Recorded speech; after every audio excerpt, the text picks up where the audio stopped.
ನನ್ನ ಹೆಸರು ಅಶ್ವಿನಿ. ನನ್ನ ಮದುವೆಯಾಗಿ 8 ವರ್ಷಗಳು ಕಳೆದಿದ್ದವು. ನಾನು ವಿದ್ಯಾವಂತೆಯಾಗಿದ್ದು ಶ್ರೀಮಂತ ಕುಟುಂಬದವಳಾಗಿದ್ದೆ. ನನ್ನ ಮದುವೆ ಕೂಡ ಶ್ರೀಮಂತ ಕುಟುಂಬದ ಯುವಕನೊಂದಿಗೆ ನಡೆದಿತ್ತು. ನನ್ನ ಗಂಡ ನಗರದ ದೊಡ್ಡ ಬಿಸ್ನೆಸ್ ಮ್ಯಾನ್ ಆಗಿದ್ದರು. ನಾನು ಅವರೊಂದಿಗೆ ಸಂತೋಷವಾಗಿದ್ದೆ. ನನಗಿರುವ ಒಂದೇ ಕೊರತೆ ಎಂದರೆ ಮದುವೆಯಾಗಿ ಇಷ್ಟು ವರ್ಷ ಕಳೆದರೂ ಸಂತಾನ ಭಾಗ್ಯ ಇರಲಿಲ್ಲ. ನಾನು ಜನರಿಂದ ತುಂಬ ಮಾತುಗಳನ್ನು ಕೇಳಿದ್ದೆ. ಯಾರಾದರೂ ಸ್ನೇಹಿತೆಯರು, ಯಾರೋ ಸಂಬಂಧಿಕರು ಸಿಕ್ಕಿದಾಗಲೆಲ್ಲ, ಏನಾಯಿತು, ಇನ್ನೂ ಪ್ರೆಗ್ನೆಂಟ್ ಇಲ್ಲವೇ, ನಿಮಗೆ ಇನ್ನೂ ಮಕ್ಕಳಾಗಲಿಲ್ಲವೇ, ಮಕ್ಕಳು ಮಾಡಿಕೊಳ್ಳುವ ಬಗ್ಗೆ ಯೋಚಿಸಿಲ್ಲವೇ, ಯಾವುದೇ ಸಿಹಿ ಸುದ್ದಿ ಇಲ್ಲವೇ, ಹೀಗೆ ನಾನಾ ಥರದ ಮಾತುಗಳು. ಈ ಎಲ್ಲ ಮಾತುಗಳನ್ನು ಕೇಳಿ ನನ್ನ ಹೃದಯ ಹಿಂಡಿದಂತಾಗುತ್ತಿತ್ತು. ಎಲ್ಲ ಮಾತುಗಳಿಂದ ನಾನು ಬೇಸತ್ತು ಹೋಗಿದ್ದೆ. ನಾನು ಒಬ್ಬಳು ಮಹಿಳೆಯಾಗಿ ಒಂದು ನಿರ್ಧಾರವನ್ನು ತೆಗೆದುಕೊಂಡೆ. ಈ ನಿರ್ಧಾರ ತೆಗೆದುಕೊಳ್ಳುವುದು ಯಾವುದೇ ಮಹಿಳೆಗಾದರೂ ತುಂಬ ಕಷ್ಟ. ಇಂತಹ ನಿರ್ಧಾರ ತೆಗೆದುಕೊಳ್ಳಲು ತುಂಬ ಧೈರ್ಯ ಬೇಕು. ಆದರೆ ನನಗೆ ಇದು ಅನಿವಾರ್ಯವಾಗಿತ್ತು. ಅನಿವಾರ್ಯವೇ ನನ್ನನ್ನು ಗಟ್ಟಿಗೊಳಿಸಿತ್ತು. ಸಂಜೆಯ ಮೌನದ ವಾತಾವರಣವಿತ್ತು. ನಾನು ರೂಮಿನಲ್ಲಿ ಬೇಜಾರಿನಿಂದ ಕುಳಿತಿದ್ದೆ. ಮನೆಯ ಈ ಮೌನ ನನ್ನನ್ನು ತುಂಬ ಕಾಡುತ್ತಿತ್ತು. ನನ್ನ ಗಂಡ ಅವರ ತಂದೆ ತಾಯಿಗಳ ಒಬ್ಬನೇ ಮಗನಾಗಿದ್ದರು. ನನ್ನ ಅತ್ತೆ ಮಾವ ಇಹಲೋಕ ತ್ಯಜಿಸಿದ್ದರು. ನನ್ನ ಗಂಡ ಕೆಲಸದ ಮೇಲೆ ಹೊರಗೆ ಹೋಗುತ್ತಿದ್ದರು. ಮನೆಯಲ್ಲಿ ನಾನು ಮತ್ತು ಕೆಲಸದವರು ಇರುತ್ತಿದ್ದೆವು. ನೌಕರರು ದಿನಪೂರ್ತಿ ಕೆಲಸದಲ್ಲಿ ತೊಡಗಿರುತ್ತಿದ್ದರು. ನಾನು ಆ ಕಡೆಯಿಂದ ಈ ಕಡೆ ಸುತ್ತಾಡುತ್ತಿರುತ್ತಿದ್ದೆ. ನನಗೆ ಈಗ ಯೋಚನೆ ಬರುತ್ತಿತ್ತು. ನನಗೂ ಮಕ್ಕಳಿದ್ದರೆ ನಾನು ಅವರ ಕೆಲಸದಲ್ಲಿ ಬ್ಯುಸಿಯಾಗಿರುತ್ತಿದ್ದೆ. ಅವರೊಂದಿಗೆ ಆಟವಾಡುತ್ತಾ ನಗುತ್ತಾ ಸಮಯ ಕಳೆಯಬಹುದಿತ್ತು. ಆದರೆ ನನ್ನ ಮುಖದಲ್ಲಿ ಯಾವಾಗಲೂ ಬೇಸರ ತುಂಬಿರುತ್ತಿತ್ತು. ಒಂದು ಸಂಜೆ ನಾನು ಆ ಕಡೆಯಿಂದ ಈ ಕಡೆ ತಿರುಗಾಡುತ್ತಿದ್ದೆ. ಆಗ ನಾನು ನೌಕರಳಾದ ಸುಶೀಲಾಳನ್ನು ಕರೆದೆ. ತುಂಬ ವರ್ಷಗಳಿಂದ ಅವರು ನಮ್ಮ ಮನೆಯಲ್ಲಿ ಕೆಲಸ ಮಾಡುತ್ತಿದ್ದರು. ತಮ್ಮ ಮಗಳು ಪ್ರೀತಿಯನ್ನು ಜೊತೆಯಲ್ಲಿ ಕರೆದುಕೊಂಡು ಬರುತ್ತಿದ್ದರು. ಪ್ರೀತಿಯ ವಯಸ್ಸು ಸುಮಾರು 16 ವರ್ಷವಾಗಿತ್ತು. ಅವಳು ನನಗೆ ತುಂಬ ಇಷ್ಟವಾಗುತ್ತಿದ್ದಳು. ನಾನು ಅವಳನ್ನು ಮಗ ಎಂದು ಕರೆಯುತ್ತಿದ್ದೆ. ಅವಳು ಸುಶೀಲಾಳ ಒಬ್ಬಳೇ ಮಗಳಾಗಿದ್ದಳು. ಸುಶೀಲಾ ತುಂಬ ಬಡವಳಾಗಿದ್ದಳು. ಅವಳ ಗಂಡ ತೀರಿಕೊಂಡ ಮೇಲೆ ಅವಳು ನಮ್ಮ ಮನೆಯಲ್ಲಿ ಕೆಲಸ ಮಾಡುತ್ತಿದ್ದಳು. ಈಗ ಅವಳ ಮಗಳು ದೊಡ್ಡವಳಾದ್ದರಿಂದ ಅವಳು ಕೂಡ ಚಿಕ್ಕ ಪುಟ್ಟ ಕೆಲಸ ಮಾಡುತ್ತಿದ್ದಳು. ಸುಶೀಲಾ ಅಂದುಕೊಂಡಳು, ಮಗಳು ಈಗ ದೊಡ್ಡವಳಾಗಿದ್ದಾಳೆ, ಅವಳು ಚಿಕ್ಕ ಪುಟ್ಟ ಕೆಲಸ ಮಾಡಿದರೆ ಅವಳಿಗೂ ದುಡ್ಡು ಸಿಗುತ್ತದೆ ಎಂದು. ನನ್ನ ಗಂಡ ಇಬ್ಬರಿಗೂ ಹಣ ಕೊಡುತ್ತಿದ್ದರು. ಇವರಲ್ಲದೆ ಬೇರೆ ಕೆಲಸದವರು ನಮ್ಮ ಮನೆಯಲ್ಲಿ ಇದ್ದರು. ಪ್ರೀತಿ ತುಂಬ ಮುಗ್ಧ ಹುಡುಗಿಯಾಗಿದ್ದಳು. ಅವಳು ಸ್ವಲ್ಪ ಭಯಪಡುತ್ತಿದ್ದಳು. ನಾನು ಅವಳಿಗೆ ಹೇಳುತ್ತಿದ್ದೆ, ನೀನು ಭಯಪಡುವ ಅಗತ್ಯ ಇಲ್ಲ. ನಾನು ಅವಳಿಗೆ ನನ್ನ ಬಟ್ಟೆಗಳನ್ನು ಕೊಡುತ್ತಿದ್ದೆ. ಆಗಾಗ ಹಣವನ್ನು ಕೊಡುತ್ತಿದ್ದೆ. ಶಾಪಿಂಗ್ ಹೋದಾಗ ಅವಳಿಗೂ ಏನಾದರೂ ತಂದು ಕೊಡುತ್ತಿದ್ದೆ. ಅವಳು ಎಷ್ಟು ಮುಗ್ಧಳಾಗಿದ್ದಾಳೋ ಅಷ್ಟೇ ಸುಂದರವಾಗಿದ್ದಳು. ಆ ದಿನ ಪ್ರೀತಿಯನ್ನು ನೋಡಿ ನನಗೆ ಒಂದು ಯೋಚನೆ ಬಂದಿತ್ತು. ತಡೆದುಕೊಳ್ಳಲಾಗದೆ ಆ ವಿಷಯವಾಗಿ ಸುಶೀಲಾಳ ಬಳಿ ಮಾತನಾಡುವ ಧೈರ್ಯ ಮಾಡಿದೆ. ಅವಳನ್ನು ನನ್ನ ಕೋಣೆಗೆ ಕರೆದೆ. ನಾನು ನಿಮ್ಮ ಜೊತೆ ಮುಖ್ಯವಾದ ವಿಷಯ ಮಾತನಾಡಬೇಕು. ನಿಮ್ಮ ಮಗಳನ್ನು ಕರೆದುಕೊಂಡು ಬರಬೇಡಿ. ಆಗ ಅವಳು ಆಶ್ಚರ್ಯದಿಂದ ನನ್ನ ಕೋಣೆಗೆ ಬಂದು ಕೈ ಕಟ್ಟಿ ನಿಂತು ಕೇಳಿದಳು, ಅಕ್ಕ, ನಿಮಗೆ ನನ್ನ ಜೊತೆ ಏನು ಅಂತಹ ಮುಖ್ಯವಾದ ವಿಷಯ ಮಾತನಾಡುವುದಿದೆ? ನಾನು ಅವಳಿಗೆ ಹೇಳಿದೆ, ನೀವು ಭಯಪಡುವ ಅವಶ್ಯಕತೆ ಇಲ್ಲ. ನಾನು ಅವಳಿಗೆ ನನ್ನ ಎದುರು ಇರುವ ಸೋಫಾ ಮೇಲೆ ಕುಳಿತುಕೊಳ್ಳಲು ತಿಳಿಸಿದೆ. ಅವಳು ಹಿಂದೇಟು ಹಾಕಿದಳು. ಇಲ್ಲ ಅಕ್ಕ, ನನ್ನ ಕಳುಕು ಬಟ್ಟೆಯಿಂದ ನಿಮ್ಮ ದುಬಾರಿ ಸೋಫಾ ಮೇಲೆ ಕುಳಿತುಕೊಂಡರೆ ಅದು ಕೊಳಕಾಗುತ್ತದೆ. ಸುಶೀಲಾ, ನೀವು ಎಂತ ಮಾತನಾಡುತ್ತೀರಿ? ಕುಳಿತುಕೊಳ್ಳಿ, ನಾನು ಹೇಳುತ್ತಿದ್ದೇನೆ, ಕುಳಿತುಕೊಳ್ಳಿ. ನಂತರ ಸುಶೀಲಾ ಕುಳಿತುಕೊಂಡಳು. ಅವಳು ನನ್ನ ಕಡೆ ನೋಡುತ್ತಾ ಹೇಳಿದಳು, ಹೇಳಿ ಅಕ್ಕ, ನೀವು ನನ್ನ ಜೊತೆ ಏನು ಮಾತನಾಡಬೇಕು? ನಾನು ಮಾತನಾಡಲು ಶಬ್ದಗಳನ್ನು ಹುಡುಕುತ್ತಿದ್ದೆ. ಎಲ್ಲಿಂದ ಶುರು ಮಾಡುವುದೆಂದು ಗೊತ್ತಾಗದೆ ಒಂದು ದೀರ್ಘವಾದ ಉಸಿರು ತೆಗೆದುಕೊಂಡು ಹೇಳಿದೆ, ನಾನು ಇಂದು ನಿಮ್ಮೊಂದಿಗೆ ಮಾತನಾಡುವ ವಿಷಯ ತುಂಬ ಗಂಭೀರವಾದದ್ದು. ನಾನು ಅವಳ ಜೊತೆ ಸೋಫಾದಲ್ಲಿ ಕುಳಿತು ಅವಳ ಕೈ ಹಿಡಿದು ಧೈರ್ಯ ತಂದುಕೊಂಡು ಹೇಳಿದೆ, ನೀವು ನಿಮ್ಮ ಮಗಳು ಪ್ರೀತಿಯ ಮದುವೆಯನ್ನು ನನ್ನ ಗಂಡನ ಜೊತೆ ಮಾಡಿ. ನನ್ನ ಮಾತು ಕೇಳುತ್ತಿದ್ದಂತೆ ಸುಶೀಲಾ ಬಿಟ್ಟ ಕಣ್ಣು ಬಿಟ್ಟ ಹಾಗೆ ನೋಡುತ್ತಾ ತಟಸ್ಥವಾಗಿ ಕುಳಿತು ಬಿಟ್ಟಳು. ನಂತರ ಅವಳು ತಟ್ಟನೆ ತನ್ನ ಕೈಯನ್ನು ನನ್ನ ಕೈಯಿಂದ ಎಳೆದುಕೊಂಡು ಹೇಳಿದಳು, ನೀವು ಎಂತ ಮಾತನಾಡುತ್ತಿದ್ದೀರಿ ಅಕ್ಕ? ಅವಳ ಮಾತು ಕಂಪಿಸುತ್ತಿತ್ತು. ನಾನು ಹೇಳಿದೆ, ನನಗೆ ಗೊತ್ತು ನಿಮಗೆ ನನ್ನ ಮಾತು ಕೇಳಿ ಶಾಕ್ ಆಗುತ್ತದೆ ಎಂದು. ನಾನು ಜನರ ಮಾತನ್ನು ಕೇಳಿ ಬೇಸತ್ತು ಹೋಗಿದ್ದೇನೆ. ಇನ್ನೂ ಜನರಿಂದ ಮಾತು ಕೇಳಿಸಿಕೊಳ್ಳಲು ನನ್ನಿಂದ ಆಗುವುದಿಲ್ಲ. ನನಗೆ ಮಕ್ಕಳು ಬೇಕು. ನಾನು ಅಮ್ಮನಾಗಬೇಕು. 8 ವರ್ಷಗಳಿಂದ ನಾನು ಅಮ್ಮ ಎಂದು ಕರೆಸಿಕೊಳ್ಳಲು ಪರಿತಪಿಸುತ್ತಿದ್ದೇನೆ. ನಾನು ಬಂಜೆಯಾಗಿದ್ದೇನೆ. ನಮ್ಮ ಯಜಮಾನರು ನನಗೆ ಮಕ್ಕಳಾಗಲಿಲ್ಲ ಎಂದು ದೂಷಿಸುತ್ತಾರೆ. ನಾನು ಇದರಿಂದ ಬೇಸತ್ತು ಹೋಗಿದ್ದೇನೆ. ಈಗ ನನ್ನ ತಾಳ್ಮೆ ಮುಗಿದಿದೆ. ನಾನು ನಿಮಗೆ ಕೈ ಮುಗಿದು ಕೇಳಿಕೊಳ್ಳುತ್ತಿದ್ದೇನೆ. ನಿಮ್ಮ ಮಗಳ ಮದುವೆ ನನ್ನ ಗಂಡನೊಂದಿಗೆ ಮಾಡಿದರೆ ನನಗೆ ತುಂಬ ಸಹಾಯವಾಗುತ್ತದೆ. ನೀನು ಕೂಡ ಎಲ್ಲರಂತೆ ಆರಾಮಾಗಿ ಬದುಕಬಹುದು. ನೀನು ಎಲ್ಲಿಯವರೆಗೆ ಹೀಗೆ ಬೇರೆಯವರ ಮನೆಯಲ್ಲಿ ಕಸಗುಡಿಸುತ್ತಾ ಪಾತ್ರೆ ತೊಳೆಯುತ್ತಾ ದಿನ ಕಳೆಯುವೆ? ನಾನು ನಿನಗೆ ಮಾತು ಕೊಡುತ್ತೇನೆ. ನಾನು ನಿನಗೆ ಪೂರ್ತಿ 25 ಲಕ್ಷ ರೂಪಾಯಿ ಕೊಡುತ್ತೇನೆ. ನಿನ್ನ ಜೀವನಕ್ಕೆ ಒಂದು ಸುರಕ್ಷತೆ ಸಿಗುತ್ತದೆ. ನಿನ್ನ ಮಗಳ ಭವಿಷ್ಯ ಚೆನ್ನಾಗಿರುತ್ತದೆ. ಮದುವೆಯ ನಂತರ ನಿನ್ನ ಮಗಳಿಗೆ ಮಗು ಜನಿಸುತ್ತದೆ. ಆ ಮಗುವನ್ನು ನಾನು ಇಟ್ಟುಕೊಳ್ಳುತ್ತೇನೆ ಮತ್ತು ನಿನ್ನ ಮಗಳಿಗೆ ನನ್ನ ಗಂಡನಿಂದ ಡೈವರ್ಸ್ ಕೊಡಿಸುತ್ತೇನೆ. ನೀನು ಮತ್ತು ನಿನ್ನ ಮಗಳು ಹಣ ತೆಗೆದುಕೊಂಡು ಆರಾಮಾಗಿ ನೆಮ್ಮದಿಯಿಂದ ಜೀವನ ನಡೆಸಬಹುದು. ನಿಮ್ಮ ಮಗಳಿಂದ ನನಗೆ ನನ್ನ ಗಂಡನ ಒಂದು ಮಗು ಬೇಕು ಅಷ್ಟೇ. ನಾನು ಖಂಡಿತವಾಗಿಯೂ ನಿಮಗೆ ಹಣ ಕೊಡುತ್ತೇನೆ. ನನ್ನ ಗಂಡನಿಂದ ವಿಚ್ಛೇದನ ಪಡೆದ ನಂತರ ನಿಮ್ಮ ಮಗಳಿಗೆ ಬೇರೆ ಮದುವೆ ಮಾಡಿ ನಾನು ಕೊಡುವ ಹಣದಿಂದ ಆರಾಮಾಗಿ ಜೀವನ ನಡೆಸಿ. ಹಣ ಖಾಲಿಯಾದರೆ ಪುನಃ ನನ್ನ ಬಳಿ ಬನ್ನಿ. ಆದರೆ ಈಗ ದಯವಿಟ್ಟು ನನ್ನ ಮಾತನ್ನು ಒಪ್ಪಿಕೊಳ್ಳಿ. ಸುಶೀಲಾಳ ಉಸಿರಾಟ ವೇಗವಾಗಿತ್ತು. ಅವಳು ನನ್ನ ಕಡೆ ನೋಡುತ್ತಾ ಹೇಳಿದಳು, ಅಕ್ಕ, ಅವಳು ನನ್ನ ಮಗಳು. ಅವಳಿನ್ನೂ ದೊಡ್ಡವಳು ಕೂಡ ಆಗಿಲ್ಲ. ಅವಳಿಗೆ ಈಗ ಕೇವಲ 16 ವರ್ಷ. ಅವಳು ಚಿಕ್ಕ ಮಗು. ಅವಳಿನ್ನು ಮುಂದೆ ಬದುಕಬೇಕಾದವಳು. ನಿಮ್ಮ ಸಂಪತ್ತು. ನಾನು ಸುಶೀಲಾಳ ಮಾತನ್ನು ಅರ್ಧಕ್ಕೆ ತಡೆದು ಹೇಳಿದೆ, ಸುಶೀಲಾ, ಇದು ನನ್ನ ಜೀವನದ ಪ್ರಶ್ನೆ. ನಿನ್ನಲ್ಲಿ ಕೈಮುಗಿದು ಕೇಳಿಕೊಳ್ಳುತ್ತಿದ್ದೇನೆ. ದಯವಿಟ್ಟು ನನ್ನ ಮಾತನ್ನು ಒಪ್ಪಿಕೊಳ್ಳಿ. ನಾನು ಒಂದೊಂದು ದಿನವನ್ನು ಹೇಗೆ ಕಳೆಯುತ್ತಿದ್ದೇನೆ ಎನ್ನುವುದು ನನಗೆ ಮಾತ್ರ ಗೊತ್ತು. ಮಹಿಳೆಯ ಜೀವನ ಪರಿಪೂರ್ಣ ಆಗಬೇಕೆಂದರೆ ಅವಳು ತಾಯಿಯಾಗಲೇಬೇಕು. ಆದರೆ ನಾನು ಅಪರಿಪೂರ್ಣಳು. ನನ್ನ ಮಾತನ್ನು ಕೇಳಿ ಸುಶೀಲಾ ಕಣ್ಣುಗಳು ದುಃಖದಿಂದ ತುಂಬಿ ಬಂದವು. ಅವಳಿಗೆ ನನ್ನ ಕಷ್ಟ ಅರ್ಥವಾಗುತ್ತಿತ್ತು. ಆದರೆ ಅವಳ ಮಗಳ ಭವಿಷ್ಯದ ಬಗ್ಗೆ ಯೋಚಿಸಿ ನರ್ವಸ್ ಆಗಿದ್ದಳು. ನಾನು ಅವಳಿಗೆ ಪ್ರೀತಿಯಿಂದ ತಿಳಿಸಿ ಹೇಳಿದೆ, ಈ ವಿಷಯ ಯಾರಿಗೂ ಗೊತ್ತಾಗುವುದಿಲ್ಲ. ನಮ್ಮಲ್ಲಿ ಇರುತ್ತದೆ. ನೀನು ನಿನ್ನ ಮಗಳನ್ನು ಮದುವೆಗೆ ಒಪ್ಪಿಸು. ನನಗೆ ಮಗು ಸಿಕ್ಕಿದ ಕೂಡಲೇ ನನ್ನ ಗಂಡನಿಂದ ನಿನ್ನ ಮಗಳಿಗೆ ಡೈವರ್ಸ್ ಕೊಡಿಸುತ್ತೇನೆ. ನೀವು ದೂರ ಎಲ್ಲಾದರೂ ಹೋಗಿ ನಿಮ್ಮ ಮಗಳಿಗೆ ಒಳ್ಳೆಯ ಹುಡುಗನೊಂದಿಗೆ ಮದುವೆ ಮಾಡಿ. ದುಡ್ಡು ಎಲ್ಲವನ್ನೂ ಮಾಡಿಸುತ್ತದೆ. ನಿಮ್ಮ ಮಗಳ ಜೀವನ ಹಾಳಾಗುವುದಿಲ್ಲ. ಸುಶೀಲಾಳ ಮುಖ ಬಾಡಿ ಹೋಗಿತ್ತು. ಅವಳು ಮೆತ್ತಗೆ ಹೇಳಿದಳು, ಸರಿ ಅಕ್ಕ, ಆದರೆ ಯಜಮಾನರು ಇದಕ್ಕೆ ಒಪ್ಪುತ್ತಾರಾ? ನಾನು ಕೆಲವು ಸಮಯ ಮೌನದ ನಂತರ ಹೇಳಿದೆ, ನಾನು ಅವರನ್ನು ಒಪ್ಪಿಸುತ್ತೇನೆ. ನಾನು ಮನಸ್ಸನ್ನು ಕಲ್ಲು ಮಾಡಿಕೊಂಡಿದ್ದೆ. ಸುಶೀಲಾ ನಿಟ್ಟುಸಿರು ಬಿಟ್ಟು ಹೇಳಿದಳು, ಸರಿ, ನಾನು ನನ್ನ ಮಗಳೊಂದಿಗೆ ಮಾತನಾಡಿ ಅವಳನ್ನು ನಿಮಗೆ ಒಪ್ಪಿಸುತ್ತೇನೆ. ಆದರೆ ಅಕ್ಕ, ನನಗೆ ನನ್ನ ಮಗಳನ್ನು ಬಿಟ್ಟರೆ ಈ ಪ್ರಪಂಚದಲ್ಲಿ ಬೇರೆ ಯಾರೂ ಇಲ್ಲ. ನಾನು ನನ್ನ ಕರುಳಿನ ಕುಡಿಯನ್ನು ನಿಮಗೆ ಒಪ್ಪಿಸುತ್ತಿದ್ದೇನೆ. ನಾನು ತಟ್ಟನೆ ಸುಶೀಲಾಳನ್ನು ಅಪ್ಪಿಕೊಂಡು ಹೇಳಿದೆ, ಸುಶೀಲಾ, ನಿನ್ನ ಈ ಸಹಾಯಕ್ಕಾಗಿ ನಿನಗೆ ತುಂಬ ಥ್ಯಾಂಕ್ಸ್. ನಾನು ನಿನ್ನ ಸಹಾಯವನ್ನು ಎಂದಿಗೂ ಮರೆಯುವುದಿಲ್ಲ. ಅವಳು ಹೇಳಿರುವ ಮಾತು ನನ್ನ ಹೃದಯವನ್ನು ಚುಚ್ಚಿತ್ತು. ಅವಳು ಒಬ್ಬಳು ತಾಯಿ ಆಗಿದ್ದಳು. ನಾನು ಯಾವುದೇ ಕಾರಣಕ್ಕೂ ದುರ್ಬಲಳಾಗಿ ಇದರಿಂದ ಹಿಂದೆ ಸರಿಯಬಾರದು ಎಂದುಕೊಂಡಿದ್ದೇನೆ. ಇದು ಸುಲಭದ ಮಾತಾಗಿರಲಿಲ್ಲ. ನಾನು ತಾಯಿಯಾಗುವ ಆಸೆಯಿಂದ ಎಲ್ಲ ಮಿತಿಗಳನ್ನು ದಾಟಿ ಮುಂದೆ ಹೋಗುತ್ತಿದ್ದೆ. ಸುಶೀಲಾ ತಲೆ ತಗ್ಗಿಸಿ ನನ್ನ ಕೋಣೆಯಿಂದ ಹೋದಳು. ಈಗ ನಾನು ನನ್ನ ಗಂಡನ ಹತ್ತಿರ ಮಾತನಾಡಬೇಕಿತ್ತು. ಒಂದು ರೀತಿಯ ಭಯ, ಆತಂಕ ನನ್ನನ್ನು ಕಾಡುತ್ತಿತ್ತು. ಹೇಗೆ ಧೈರ್ಯ ತಂದುಕೊಳ್ಳುವುದು, ಹೇಗೆ ಅವರ ಜೊತೆ ಮಾತನಾಡುವುದು ಎಂದು ಗೊತ್ತಾಗುತ್ತಿರಲಿಲ್ಲ. ಹೇಗಾದರೂ ಮಾಡಿ ಅವರ ಜೊತೆ ಮಾತನಾಡಲು ನಿರ್ಧರಿಸಿದೆ. ಇದು ನನಗೆ ಅನಿವಾರ್ಯವಾಗಿತ್ತು. ಹಾಗೆ ನಾನು ಪ್ರೀತಿಯ ಬಗ್ಗೆ ಯೋಚಿಸುತ್ತಿದ್ದೆ. ಯಾವುದೇ ಕಾರಣಕ್ಕೂ ನನ್ನಿಂದ ಅವಳ ಜೀವನ ಹಾಳಾಗಬಾರದು. ಸ್ವಲ್ಪ ಸಮಯದ ನಂತರ ನಾನು ಕೋಣೆಯಿಂದ ಹೊರಬಂದು ನೋಡಿದಾಗ ಅಮ್ಮ ಮಗಳು ಒಂದು ಕೋಣೆಯಲ್ಲಿ ನಿಂತುಕೊಂಡಿದ್ದರು. ಸುಶೀಲಾ ತನ್ನ ಮಗಳಿಗೆ ಎಲ್ಲವನ್ನೂ ವಿವರಿಸಿ ಹೇಳುತ್ತಿದ್ದಳು. ಪ್ರೀತಿಯ ಮುಖ ಗಾಬರಿಗೊಂಡಿತ್ತು. ಸುಶೀಲಾ ಅವಳನ್ನು ಒಪ್ಪಿಸಲು ಪ್ರಯತ್ನಿಸುತ್ತಿರುವಂತೆ ಕಾಣುತ್ತಿತ್ತು. ನನಗೆ ಅವರಿಬ್ಬರ ಮಾತು ಕೇಳಿಸುತ್ತಿರಲಿಲ್ಲ. ಪ್ರೀತಿಯ ಕಣ್ಣುಗಳಲ್ಲಿ ನೀರಿತ್ತು. ಸುಶೀಲಾ ಅವಳನ್ನು ಸಮಾಧಾನ ಮಾಡುತ್ತಿದ್ದಳು. ಬಹುಶಃ ಪ್ರೀತಿ ಇದಕ್ಕೆ ಒಪ್ಪಿಕೊಂಡಿರಬಹುದು. ಸುಶೀಲಾ ಅವಳನ್ನು ಒಪ್ಪಿಸಿರಬಹುದು. ಇದು ನನ್ನ ಜೀವನದ ಬಹುದೊಡ್ಡ ತೀರ್ಮಾನವಾಗಿತ್ತು. ಇದು ನನ್ನ ಗಂಡ ಮತ್ತು ನಮ್ಮ ಮನೆಯ ನೌಕರಳು, ಒಂದು ಮುಗ್ಧ ಹುಡುಗಿ ಮತ್ತು ನನ್ನ ಜೀವನವನ್ನು ಬದಲಾಯಿಸುತ್ತಿತ್ತು. ಆದರೆ ನನಗೆ ಗೊತ್ತಿರಲಿಲ್ಲ ನನ್ನ ಈ ತೀರ್ಮಾನ ನನ್ನ ಜೀವನವನ್ನೇ ನಾಶ ಮಾಡುತ್ತದೆ ಎಂದು. ಪೂರ್ತಿ ರಾತ್ರಿ ನನಗೆ ನಿದ್ದೆ ಬರಲಿಲ್ಲ. ಒಂದು ರೀತಿಯ ತಳಮಳ, ಗೊಂದಲ ನನ್ನ ನಿದ್ದೆ ಕೆಡಿಸಿತ್ತು. ಮರುದಿನ ಬೆಳಿಗ್ಗೆ ನನ್ನ ಗಂಡ ಡೈನಿಂಗ್ ಟೇಬಲ್ ಎದುರು ಕುಳಿತು ಪೇಪರ್ ಓದುತ್ತಿದ್ದರು. ನಾನು ಅವರನ್ನು ಆಳವಾಗಿ ನೋಡಿದೆ. ಅವರ ಜೊತೆ ಮಾತನಾಡಲು ಒಂದು ಅವಕಾಶಕ್ಕಾಗಿ ಕಾಯುತ್ತಿದ್ದೆ.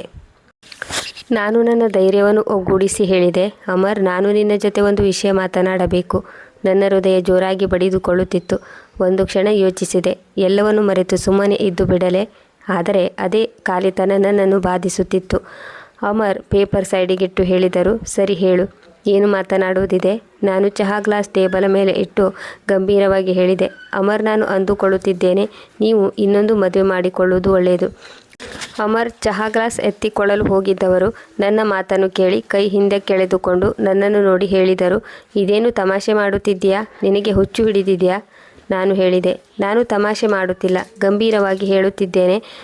ಅವರು ನನ್ನನ್ನು ತೀಕ್ಷ್ಣವಾಗಿ ನೋಡಿ, ನಿನಗೆ ನಿಜವಾಗ್ಲೂ ಹುಚ್ಚು ಹಿಡಿದಿದೆ. ಈಗ ಅವರ ಮಾತುಗಳಲ್ಲಿ ಕೋಪ ಇತ್ತು. ನಾನು ಪುನಃ ಹೇಳಿದೆ, ನೀವು ಇನ್ನೊಂದು ಮದುವೆ ಮಾಡಿಕೊಳ್ಳಿ. ನಾನು ನಮ್ಮ ಮನೆ ಕೆಲಸದ ಸುಶೀಲಾ ಅವರ ಮಗಳು ಪ್ರೀತಿಯ ಜೊತೆ ನಿಮ್ಮ ಮದುವೆ ಮಾತುಕತೆ ಮಾಡಿದ್ದೇನೆ. ನನ್ನ ಮಾತಿಗೆ ಅಮರ್ ಅಗಲ ಕಣ್ಣು ಬಿಟ್ಟು ನನ್ನನ್ನು ನೋಡಿ, ಏನಾಗಿದೆ ನಿನಗೆ? ಏನು ಮಾತನಾಡುತ್ತಿದ್ದೀಯಾ? ನಾನು ಹೇಳಿದೆ, ನನಗೆ ಏನೂ ಆಗಿಲ್ಲ, ನಾನು ಸರಿಯಾಗೇ ಇದ್ದೇನೆ, ನಾನು ತಾಯಿಯಾಗಬೇಕು. ನೀವು ನಿಜವಾಗ್ಲೂ ನನ್ನ ಬಂಜೆತನದ ಬಗ್ಗೆ ಗೇಲಿ ಮಾಡುತ್ತೀರಿ. ಹೀಗಾಗಿ ನಾನು ನಿರ್ಧರಿಸಿದ್ದೇನೆ, ನಿಮಗೆ 2ನೇ ಮದುವೆ ಮಾಡೇ ಮಾಡುತ್ತೇನೆ. ನಂತರ ಅಮರ್ ಹೇಳಿದನು, ನೀನು ನಿರ್ಧಾರ ಮಾಡಿದ್ದೀಯಾ? ಕೆಲಸದವಳ ಹುಡುಗಿಯನ್ನು ನನ್ನ ಹಾಸಿಗೆ ಮೇಲೆ ಮಲಗಿಸಲು? ಅವನ ಮಾತು ನನಗೆ ವಿಷದ ಬಾಣದಂತೆ ಚುಚ್ಚಿತು. ನೌಕರರ ಮಗಳನ್ನು ನೀನು ಅಕ್ಸೆಪ್ಟ್ ಮಾಡಿಕೊಂಡಿರಬಹುದು, ಆದರೆ ನಾನು ಅಕ್ಸೆಪ್ಟ್ ಮಾಡಿಕೊಳ್ಳುವುದಿಲ್ಲ. ನೀನು ನಿನ್ನ ಈ ತೀರ್ಮಾನವನ್ನು ಬದಲಾಯಿಸಿಕೊ ಎಂದು ಹೇಳಿ ಅಲ್ಲಿಂದ ಎದ್ದು ಹೋಗಲು ಶುರು ಮಾಡಿದನು. ನಾನು ಹೇಳಿದೆ, ನಾನು ಇದನ್ನು ಮಾಡೇ ಮಾಡುತ್ತೇನೆ. ಅಮರ್ ಹೇಳಿದನು, ನಾನು ನೌಕರರ ಹುಡುಗಿಯನ್ನು ಮದುವೆಯಾಗುವುದಿಲ್ಲ.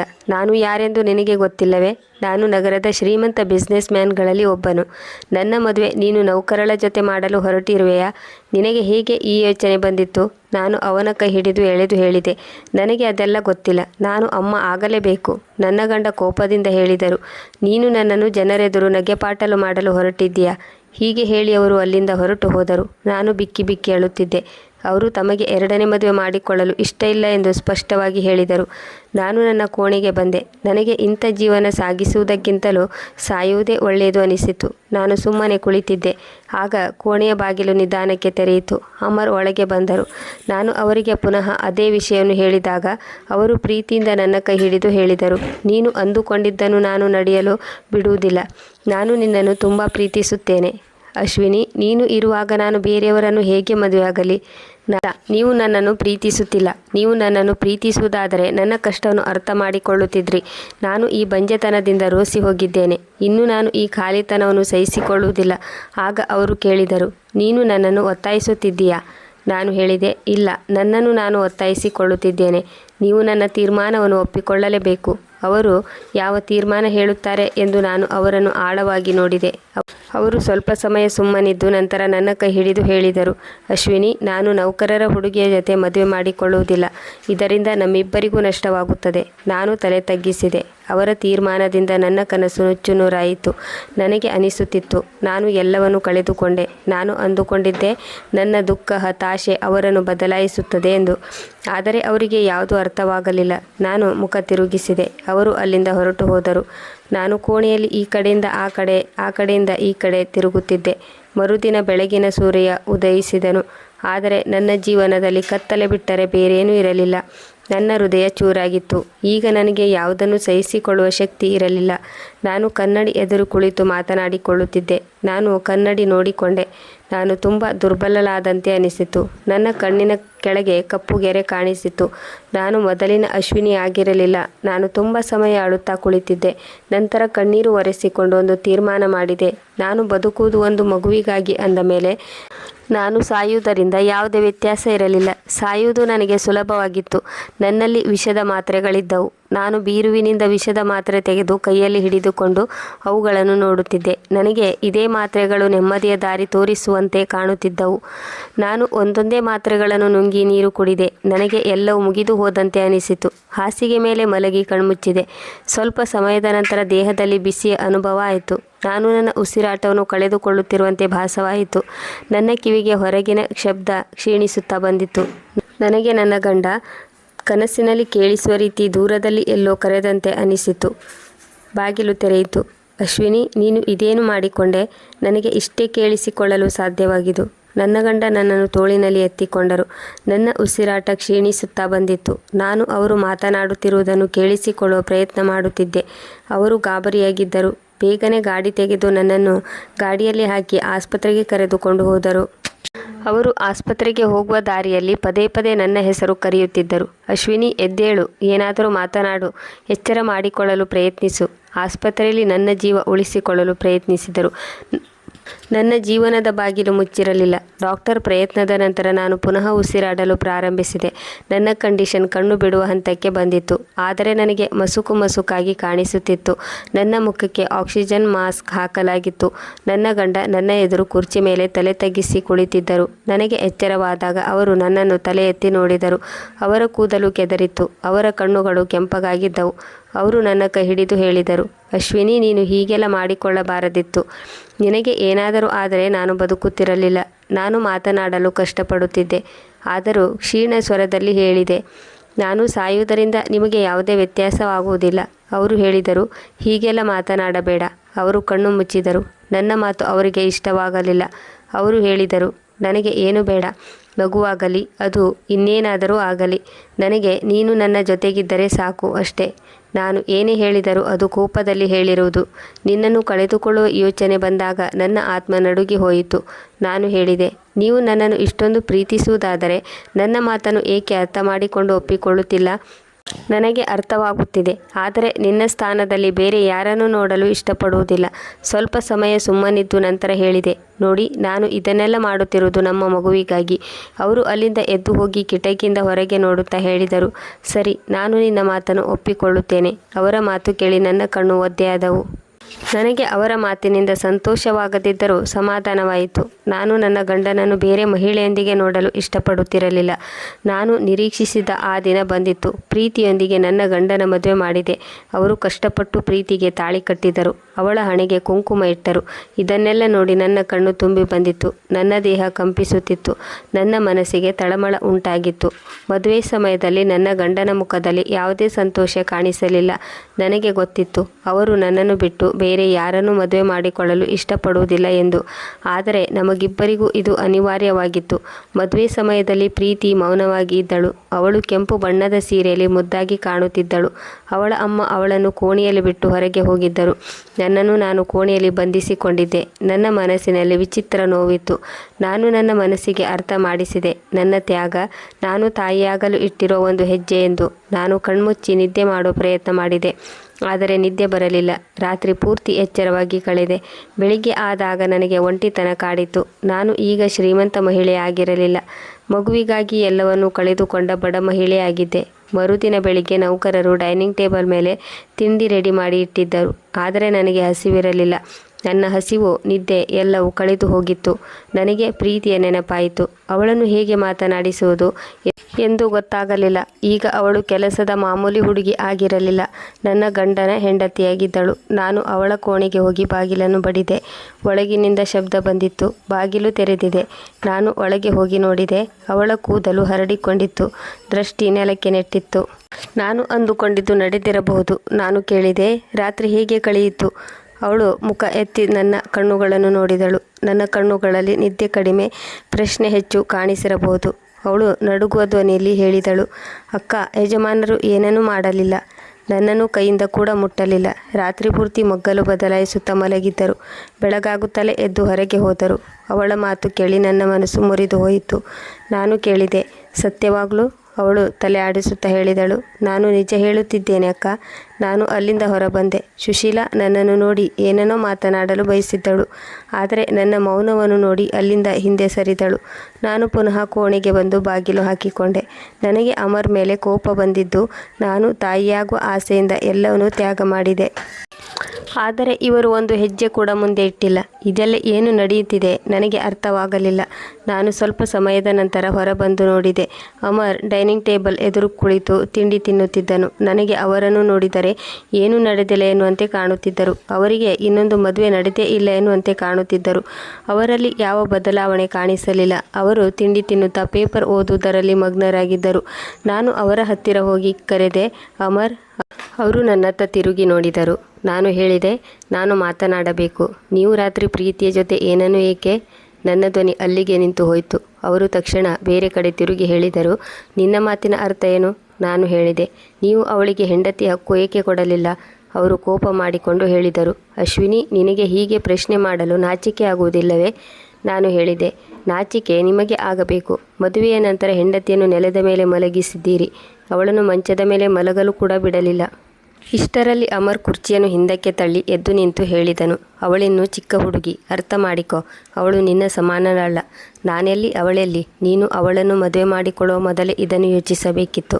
ಅವನು ಹೇಳಿದನು, ನಾನು ಇಷ್ಟಪಟ್ಟು ಮದುವೆ ಮಾಡಿಕೊಂಡಿಲ್ಲ. ನಿನ್ನ ಬಲವಂತದಿಂದ ಮದುವೆ ಮಾಡಿಕೊಂಡಿದ್ದೇನೆ. ಇದೆಲ್ಲ ನಿನ್ನ ಹಠದಿಂದ ನಡೆದಿರುವುದು. ನಾನು ಹೇಳಿದೆ, ಹೌದು, ನನಗೆ ಮಗು ಬೇಕು. ಅಮರ್ಗೆ ಕೋಪ ಬಂದಿತ್ತು. ಅವರು ಹೇಳಿದರು, ನೀನು ಒಬ್ಬಳು ಮಹಿಳೆಯಾಗಿ ನಿನಗೆ ಮುಗ್ಧ ಹುಡುಗಿಯ ಮೇಲೆ ಕರುಣೆ ಬರುವುದಿಲ್ಲವೇ? ಇಲ್ಲ, ನಾನು ನಿಷ್ಕರುಣಿಯಾಗಿದ್ದೇನೆ. ನನಗೆ ಮಗು ಬೇಕು. ನಿಮ್ಮ ಬೈಗುಳ, ಜನರ ಚುಚ್ಚು ಮಾತು ನನ್ನ ಹೆಣ್ತನವನ್ನು ನಾಶ ಮಾಡಿದೆ. ಅಮರ್ ತೀಕ್ಷ್ಣವಾಗಿ ನನ್ನನ್ನು ನೋಡುತ್ತಾ ಹೇಳಿದನು, ನೀನು ತುಂಬ ಭರವಸೆ ಇಟ್ಟುಕೊಂಡಿದ್ದೀಯಾ. ಒಂದು ವೇಳೆ ಅವಳು ಪ್ರೆಗ್ನೆಂಟ್ ಆಗದಿದ್ದರೆ ನೀನು ಏನು ಮಾಡುವೆ? ನಾನು ಹೇಳಿದೆ, ನಂತರದ ವಿಷಯ ನಂತರ ನೋಡಿಕೊಳ್ಳೋಣ. ಈಗ ಮೊದಲು ನೀವು ಅವಳಿಗೆ ಹೆಂಡತಿ ಹಕ್ಕನ್ನು ನೀಡಿ, ಇಲ್ಲದಿದ್ದರೆ ಎಲ್ಲವೂ ವೇಸ್ಟ್ ಆಗುತ್ತದೆ. ಅವರು ಕೋಪದಿಂದ ಹೇಳಿದರು. ನಾನು ಹಾಗೆ ಮಾಡದಿದ್ದರೆ? ನಾನು ಹೇಳಿದೆ. ಮತ್ತೆ ನೀವು ಮದುವೆಗೆ ಏಕೆ ಒಪ್ಪಿಕೊಂಡ್ರಿ? ನನ್ನನ್ನು ಬದುಕಿಸಿ ಆಸ್ಪತ್ರೆಯಿಂದ ಏಕೆ ಕರೆದುಕೊಂಡು ಬಂದ್ರಿ? ಅವರು ಸುಮ್ಮನಾದರು. ಆದರೆ ಅವರಿಗೆ ತುಂಬ ಕೋಪ ಬಂದಿತ್ತು. ನನಗೆ ಗೊತ್ತಿತ್ತು ಇದೆಲ್ಲ ಮಾಡೋದು ಅವರಿಗೆ ಸುಲಭವಾಗಿರಲಿಲ್ಲ ಎಂದು. ಆದರೆ ನನ್ನಲ್ಲಿ ಈಗ ಯಾವುದೇ ಮೃದುತ್ವ ಇರಲಿಲ್ಲ. ನನ್ನ ಖಾಲಿತನವನ್ನು ಬೇರೆ ಯಾರದೋ ಗರ್ಭದಿಂದ ತುಂಬಬೇಕಿತ್ತು. ನಾನು ಅಲ್ಲಿಂದ ವಾಪಸ್ ಬಂದೆ. ನಾನು ಅವರಿಗೆ ಹೇಗೆ ಅರ್ಥ ಮಾಡಿಸಲಿ? ಇದೆಲ್ಲ ಬೇರೆಯವರಿಗಾಗಿ ಅಲ್ಲ, ನಮಗಾಗಿ ಎಂದು. ಪ್ರೀತಿ ನನ್ನ ಗಂಡನ ಎರಡನೇ ಹೆಂಡತಿ. ಆದರೆ ನನಗೆ ಅವಳು ಕೇವಲ ಒಂದು ಉದ್ದೇಶ ಅಷ್ಟೇ. ಆದರೆ ನನ್ನ ಗಂಡನೇ ಅವಳಿಂದ ದೂರ ಹೋಗುತ್ತಿದ್ದರು. ಹಗಲು ರಾತ್ರಿ ನನ್ನ ಗಂಡ ನನ್ನಿಂದ ದೂರ ಇರುತ್ತಿದ್ದರು. ಒಂದು ರಾತ್ರಿ ಪ್ರೀತಿ ಮತ್ತು ಅಮರ್ ಕೋಣೆಯಲ್ಲಿ ಮಾತನಾಡುವ ಸದ್ದು ಕೇಳಿ ನಾನು ನಿಂತು ಬಿಟ್ಟೆ. ಬಾಗಿಲು ಸ್ವಲ್ಪ ತೆರೆದಿತ್ತು.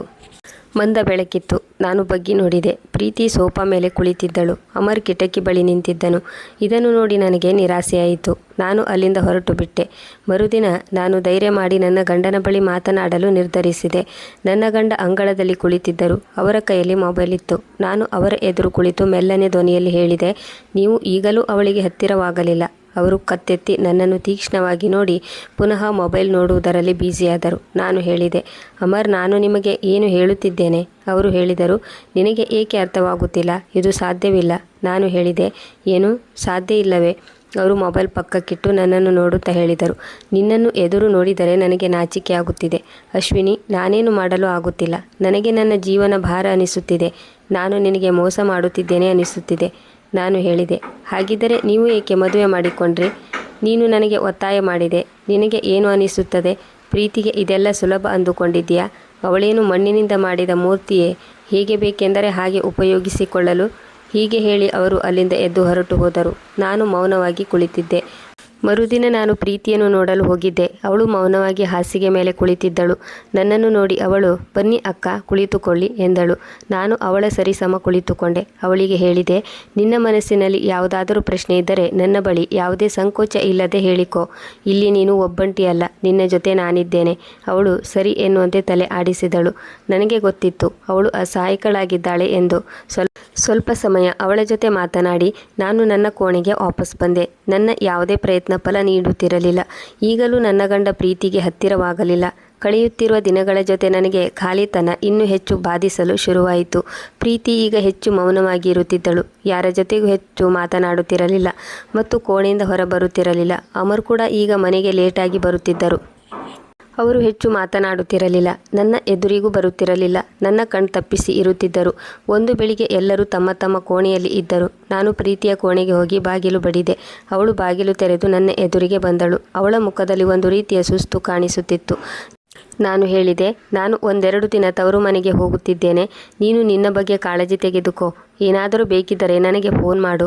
ಅವಳು ಆಶ್ಚರ್ಯದಿಂದ ನನ್ನತ್ತ ನೋಡುತ್ತಾ ಕೇಳಿದಳು, ನೀವು ಏಕೆ ಹೋಗುತ್ತಿದ್ದೀರಿ? ನೀವು ಇಲ್ಲೇ ಇರಿ. ಅವಳ ಹೆಗಲ ಮೇಲೆ ಕೈ ಹಾಕಿದೆ. ಅವಳು ಮೆಲ್ಲಗೆ ಹೇಳಿದಳು, ನೀವು ಹೋಗಬೇಡಿ ಅಕ್ಕ. ನೀವು ಹೋದರೆ ದೇವರು ನಿಮ್ಮನ್ನು ಎಂದಿಗೂ ಕ್ಷಮಿಸುವುದಿಲ್ಲ. ಅವಳ ಮಾತು ಕೇಳಿ ನನಗೆ ನಿಂತ ನೆಲವೇ ಕುಸಿದಂತಾಯಿತು. ಅವಳ ಮಾತಿನಲ್ಲಿ ಗಾಬರಿ ಇತ್ತು. ನಾನು ಹೇಳಿದೆ, ನೀನೇಕೆ ಹೀಗೆ ಹೇಳುತ್ತಿರುವೆ? ಅವಳು ಬೇರೆ ಕಡೆ ತಿರುಗಿ ಹೇಳಿದಳು, ಏನೂ ಇಲ್ಲ, ಹೀಗೆ ಸುಮ್ಮನೆ. ನಾನು ನಿಮ್ಮ ಹತ್ತಿರ ಏನು ಹೇಳಬೇಕೆಂದುಕೊಂಡಿದ್ದೆ. ಅವಳು ಮಾತು ಅಲ್ಲಿಗೆ ನಿಲ್ಲಿಸಿದಳು. ನಾನು ಅಂದುಕೊಂಡೆ ಅವಳು ತುಂಬ ಯೋಚನೆ ಮಾಡುತ್ತಿದ್ದಾಳೆ ಎಂದು. ಅವಳ ಮಾತನ್ನು ಅಲ್ಲಿಗೆ ಬಿಟ್ಟು ಬಿಟ್ಟೆ. ನಾನು ಕೆಲವು ದಿನಗಳ ಮಟ್ಟಿಗೆ ಇಲ್ಲಿಂದ ಹೋಗಲೇಬೇಕಿತ್ತು. ಅದೇ ಸರಿ ಅನಿಸಿತು. ನಾನು ನನ್ನ ಸಾಮಾನುಗಳನ್ನು ಪ್ಯಾಕ್ ಮಾಡಿಕೊಂಡು ನನ್ನ ಗಂಡನಿಗೆ ಮೆಸೇಜ್ ಮಾಡಿದೆ. ಕೆಲವು ದಿನಗಳು ತವರು ಮನೆಗೆ ಹೋಗುತ್ತಿದ್ದೇನೆ. ಮೆಸೇಜ್ಗೆ ರಿಪ್ಲೈ ಬಂತು, ಓಕೆ, ಟೇಕ್ ಕೇರ್. ನಾನು ಗಾಡಿಯಲ್ಲಿ ಕುಳಿತುಕೊಳ್ಳುವಾಗ ಮನೆಯ ಕಡೆ ತಿರುಗಿ ನೋಡಿದೆ. ಗೋಡೆಗಳು ಏನನ್ನು ಹೇಳಬೇಕು ಎಂದುಕೊಂಡಿರುವಂತೆ ಅನಿಸುತ್ತಿತ್ತು. ನಾನು ಏನನ್ನು ಅರ್ಧಕ್ಕೆ ಬಿಟ್ಟು ಹೋಗುತ್ತಿದ್ದೇನೆ ಎಂದು ಭಾಸವಾಯಿತು. ಪ್ರೀತಿಯ ಗಾಬರಿ ಮುಖ ನನ್ನ ಕಣ್ಣಿಗೆ ಕಟ್ಟಿದಂತಿತ್ತು. ಅವಳು ಹೇಳಿರುವ ಮಾತು ನನ್ನ ಹೃದಯವನ್ನು ಬೆಚ್ಚಿ ಬೀಳಿಸುತ್ತಿತ್ತು. ಅವಳು ಭಾವುಕಳಾಗಿ ಹೀಗೆ ಮಾತನಾಡಿರಬಹುದು ಎಂದು ಸಮಾಧಾನ ಮಾಡಿಕೊಂಡೆ. ನಾನು ಇಲ್ಲಿಂದ ಹೋದರೆ ಅವಳಿಗೆ ಅಮರ್ ಜೊತೆಯಲ್ಲಿ ಟೈಮ್ ಸ್ಪೆಂಡ್ ಮಾಡುವ ಅವಕಾಶ ಸಿಗುತ್ತದೆ. ಆದರೆ ಅವಳು ಏಕೆ ಹಾಗೆ ಹೇಳಿದಳು? ನೀವು ಇಲ್ಲಿಂದ ಹೋದರೆ ದೇವರು ನಿಮ್ಮನ್ನು ಕ್ಷಮಿಸುವುದಿಲ್ಲ. ಅವಳ ಮಾತು ನನ್ನ ಮನಸ್ಸಿಗೆ ನಾಟಿತ್ತು. ಕೆಲವು ವರ್ಷಗಳ ನಂತರ ನಾನು ನನ್ನ ತವರು ಮನೆಗೆ ಬಂದಿದ್ದೆ. ಇಲ್ಲಿ ಬಂದರೂ ನನಗೆ ಸಮಾಧಾನ ಇರಲಿಲ್ಲ. ಹೃದಯ ಚಡಪಡಿಸುತ್ತಿತ್ತು. ನಮ್ಮದು ತುಂಬ ದೊಡ್ಡ ಪರಿವಾರ. 2 ಅಣ್ಣಂದಿರು, 2 ಅತ್ತಿಗೆಯರು, ಒಬ್ಬಳು ತಂಗಿ, ಅಪ್ಪ, ಅಮ್ಮ, ಅಣ್ಣನ ಮಕ್ಕಳು. ಇವರೆಲ್ಲರೊಂದಿಗೆ ನಾನು ಸಂತೋಷವಾಗಿ ಸಮಯ ಕಳೆಯಬಹುದು.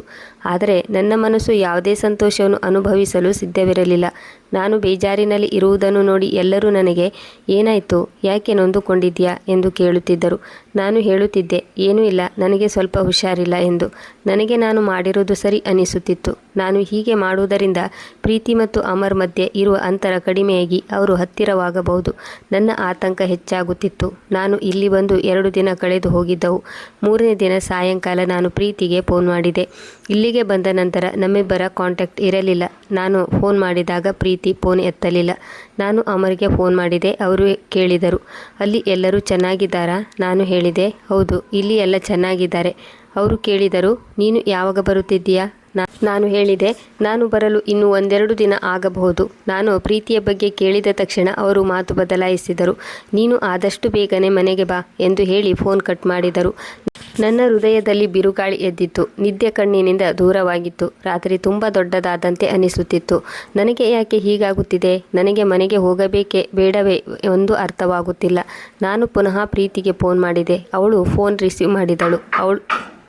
ಅವಳು ಕೇಳಿದಳು, ಹೇಗಿದ್ದೀರಿ ಅಕ್ಕ? ನಾನು ಹೇಳಿದೆ, ಚೆನ್ನಾಗಿದ್ದೇನೆ. ಅವಳು ತಕ್ಷಣ, ನೀವು ಯಾವಾಗ ಮನೆಗೆ ಬರುತ್ತೀರಿ ಅಕ್ಕ? ನಾನು ಹೇಳಿದೆ, ನಾನು ಮನೆಗೆ ಬರಲು ಇನ್ನೂ 1-2 ದಿನ ಆಗಬಹುದು. ಆ ಕಡೆಯಿಂದ ಯಾವುದೇ ಮಾತು ಕೇಳಿಸಲಿಲ್ಲ. ಸ್ವಲ್ಪ ಸಮಯದ ನಂತರ ಪ್ರೀತಿ ಪುನಃ ಮಾತನಾಡಿದಳು. ಅಕ್ಕ, ನೀವು ಬೇಗನೆ ಬಂದು ಬಿಡಿ ಎಂದು ಹೇಳಿದಳು. ನಾನು ಹೇಳಿದೆ, ಪ್ರೀತಿ, ನಾನು ನಿನಗೆ ಮೊದಲೇ ಹೇಳಿದ್ದೇನೆ, ನನಗೆ ಮಗು ಬೇಕು. ಯಾವುದೇ ಪರಿಸ್ಥಿತಿಯಲ್ಲಿಯೂ ನನಗೆ ಮಗು ಬೇಕೇ ಬೇಕು. ನಿನಗೆ ಗೊತ್ತಿದೆಯಲ್ಲ, ನಾನು ನನ್ನ ಗಂಡನ ಜೊತೆ ನಿನ್ನ ಮದುವೆ ಯಾಕೆ ಮಾಡಿದ್ದೇನೆ ಎಂದು. ನೀನೇ ಸ್ವತಃ ಮುಂದುವರಿ. ಅವಳು ಗಾಬರಿಯಾಗಿ ಹೇಳಿದಳು.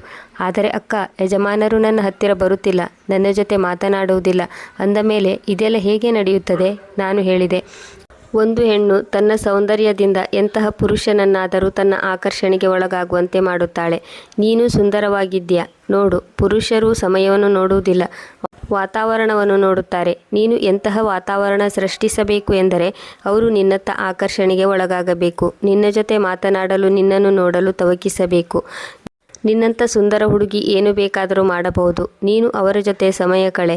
ಇದಕ್ಕಾಗಿ ನಾನು ಇಲ್ಲಿಗೆ ಬಂದಿರುವುದು. ನೀನು ಆದಷ್ಟು ಅವರಿಗೆ ಹತ್ತಿರವಾಗಲು ಪ್ರಯತ್ನಿಸು. ಧೈರ್ಯ ಕಳೆದುಕೊಳ್ಳಬೇಡ. ಅವಳು ಹೇಳಿದಳು, ಇಲ್ಲ ಅಕ್ಕ, ನನ್ನಿಂದ ಆಗುವುದಿಲ್ಲ. ಅವರು ನನ್ನ ಹತ್ತಿರಕ್ಕೂ ಬರುವುದಿಲ್ಲ. ಅವಳ ಅಸಹಾಯಕ ಧ್ವನಿ ಫೋನಿನಲ್ಲಿ ಸ್ಪಷ್ಟವಾಗಿ ಕೇಳಿಸುತ್ತಿತ್ತು.